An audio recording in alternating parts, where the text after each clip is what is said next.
My story takes place during a thunderstorm, and honestly, it's difficult looking back on it, because it's so bizarre that it hardly seems like it could have been real. But I do remember it. I worked at a fast food restaurant in town as a teenager.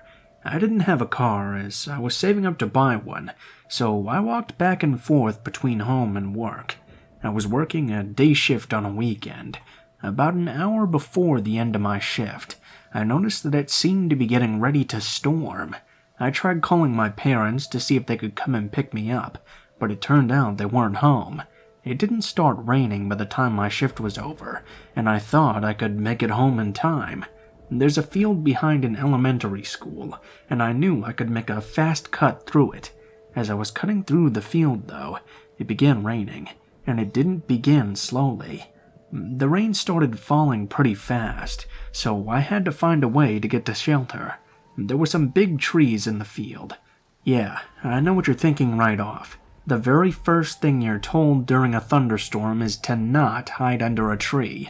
But you're never really thinking that something bad is going to happen to you, so I made for the closest tree rather than getting soaked. Now this part of the story is hard to put together, because I didn't know what was going on while it was happening. I only figured it out later. But whilst I was under the tree, I simultaneously heard the worst boom I had ever heard, while seeing a huge flash of orange light, and I blacked out. When I opened my eyes, I was confused. At that point, I didn't remember the lightning hitting the tree. In fact, I didn't really remember much of anything. I wasn't sure what I was doing there under the tree, where I was going, or even who I was. The shock had temporarily messed up my memory. What caused me to open my eyes, though, was that there was someone there trying to help me up. He told me he was a paramedic, and he had seen what had just happened. It was weird because I didn't even know what had happened at the time. He asked my name, and honestly, I couldn't pull it out of my head at the time.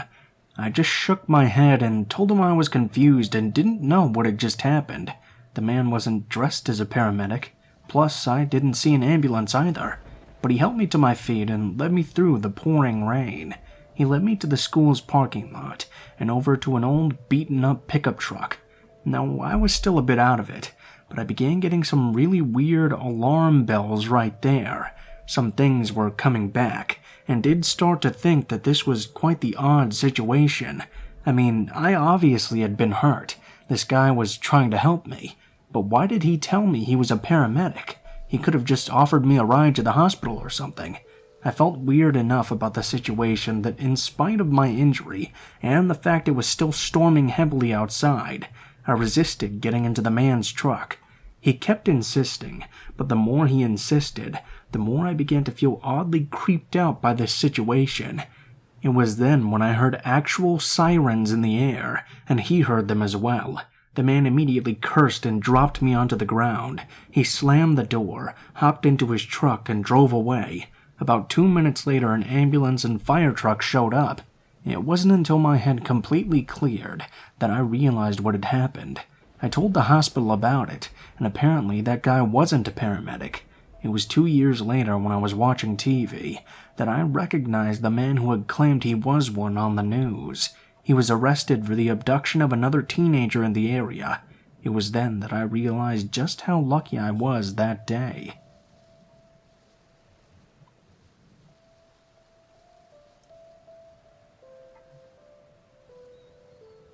I really love thunderstorms. Man, honestly, I would prefer it if we had them much more often than regular dry weather. There's just something about the smell in the air from an approaching storm. I love the way the sky gradually gets darker as the black clouds overtake it. But most of all, I love the lightning as it blazes across the sky, and then awaiting the inevitable crack of thunder, never sure just how quickly it will come after the lightning. It may be mildly surprising to know that the scariest experience I ever had happened just before a thunderstorm, and with the storm hitting right after it, I was scared of a storm for the first time in my entire life. I was up watching television with the lights off and the shade down. It was about 2 o'clock in the morning, and I was watching YouTube. I didn't really even know that there was a storm on the way. It wasn't until I got up and went into the kitchen for a snack that I noticed the flash of lightning outside. I decided to pause my show and go out on the porch for a while and do some storm watching. I didn't hear a crack of thunder, so I thought it would be quite a while before the storm actually hit. I grabbed myself a drink and made sure all the lights were off. I went outside onto the porch, but I didn't bring a chair out. I just set my drink on a shelf by one of the columns and I leaned against it and watched the lightning come down. It was really nice, actually. I knew I could just stand out there forever. I felt the pressure drop a bit, and I was rewarded with a few really nice gushes of cool air. I may have been outside leaning against that post for about 40 minutes before I heard the first rumble of thunder out in the distance. It was around that time I really had to go pee. I thought about going back into the house for a moment, but then realized that not only did I live in a really small neighborhood, but all of the other houses were dark. No one was up, so I decided to just pee off the side of the porch. There was a holly bush right next to it. Right beyond the bush was the corner of the house that led to the yard. I leaned off the side of the porch and peed on the bush. It was then that something suddenly caught my eye. There was this sudden light that flickered from the side of the house. It was like a flashlight. It moved extremely quickly and then shut itself off. I had a pretty large side yard, and the flashlight seemed to be coming from right around the corner. This meant that at 2:30 in the morning, someone was snooping around my yard with a flashlight. I kept my eye on the corner of the house, waiting to see if I would see the light again. But I didn't. I was nervous, though, and found myself suddenly feeling very real fear. And just then, there was movement in the bush that I was peeing by that caught my eye. I looked over quickly, and right as my eyes adjusted, I saw that there was a man crouched down behind the bush, watching me. I wasn't sure what to do. This just seemed too surreal. The man noticed that I'd seen him, however, and he started coming around the bush. That was when I heard a noise behind me. I turned around and quickly saw a second man coming at me from the other side of the porch. I figured quickly it must have been the man I had originally seen with the flashlight. I panicked, but who wouldn't? Fortunately for me, though, the men weren't able to get to me fast enough. I turned, ran into the house really quickly, and slammed the door shut. Before I could manage to lock it, I felt the knobs start to turn. They were trying to keep me from locking the door. I pushed my weight against it and managed to turn the deadbolt, thus securing the door. I peeked out the window on it. I saw the two men leaving my yard and running off down the street. I called the cops. I think they knew I was going to, and that's why they ran off so suddenly like that. It took them a while to show up, and the storm had hit by then. It was quite a ferocious one. When the cops pulled up, I knew it was them, but I was still apprehensive. I was nearly too scared to open the door, but I finally did. I gave them the best descriptions I could just in case the men broke into another house, but in the end, I don't think it did much good.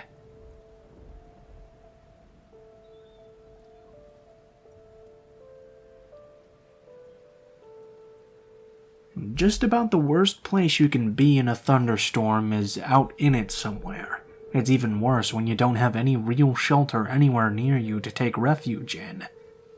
I go camping and hiking by myself for about a week each year. It's nice to just be out there with nature.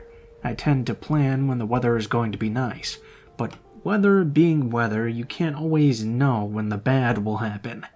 For the first few days of hiking, everything was pretty cool, but late on the third day, I noticed some thunderhead clouds beginning to crawl across the sky. Fortunately, I was able to reach my campsite destination and get my tent set up before the storm set in. Just barely. I stayed awake for a while that night, watching the lightning show through the fabric of the tent and listening to the thunder shake the mountains around me. It kept me up for a while, but eventually I did manage to drift off to sleep. Unfortunately for me, when I woke up in the morning, it was still storming. If it was raining softly, I think I would have gotten up early and went hiking anyway, but it was coming down way too hard for me to even consider that. It wasn't until nearly noon before the rain stopped, and I was certain I could go out and get on my way. I got up and packed up and went on my way. I'd lost some time, so I tried to hurry up. I think I may have gotten about 2 hours of hiking done before I once again saw lightning streaking across the sky. I cursed, not being in a good place to set up camp for one. Number two, I had already lost so much time. I tried my best to make it as far as I could before it began pouring. As I was trying to find a clearing or somewhere I could put my tent, I noticed that there was what looked like a cave not far from me. I wasn't sure if I could make it to the cave before it began raining, but I hustled, and so I fortunately did. It wasn't even a cave when I came close to it. It seemed to be an abandoned mine shaft. I didn't much care, though. It was drier than the ground was, so I went ahead and went into it. I put the tent out because although the cave gave me shelter, it wasn't completely dry.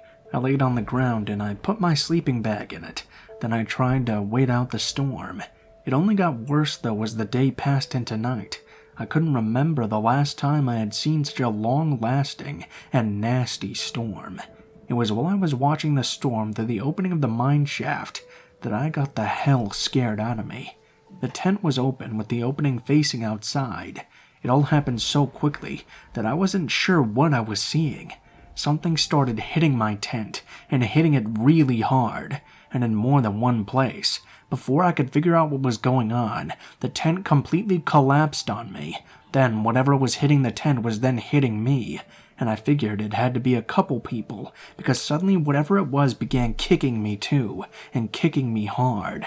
I struggled to get out of the tent while taking kick after kick. Finally, I managed to get out, and stumbled and fell on my face on the ground. I got kicked a few more times, and then felt a sharp pain as if someone had cut me on the arm.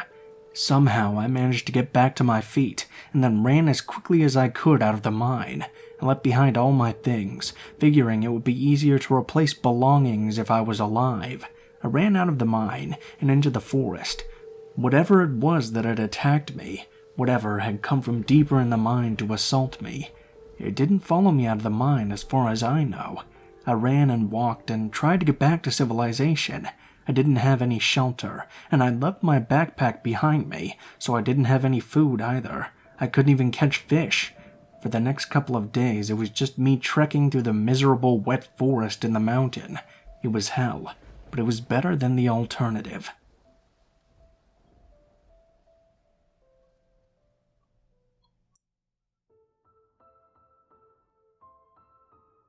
What is up, guys? Blue Spooky here as always. Thank you guys so much for watching, especially if you made it this far to the end of the video. All the copyright strikes are removed now, so we can get back to business as usual. I'm sorry I haven't been posting as much lately. I've just been really distracted with Monster Hunter Rise, I'll say. But I will get back to posting normally as soon as possible. Thanks to my friend KillerOrangeCat for letting me use the stories from his subreddit in this video. He's been helping me a lot by letting me use some of his stories lately, so be sure to check him out. I'll leave a link to his stuff in the description, and he does really good scary stories as well. They're all really unique, and most of them are original because he gets them himself personally through doing interviews and stuff, so if you guys would like to send in a story or you have a story you'd like me to read, links to all of my social media will be in the description below, including links to my Gmail, Facebook, and Twitter accounts.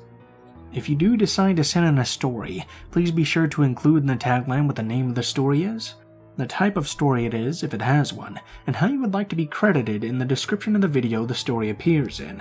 If you're curious about the art used in this video, I have links to my artist friend in the description below. He makes really good stuff and he does commissions, so be sure to check him out if you like his stuff. And as always, links to the music used in the video will also be in the description in the order which it appears in. Thank you guys so much for watching, not too many updates this time, and I hope you guys have a great day.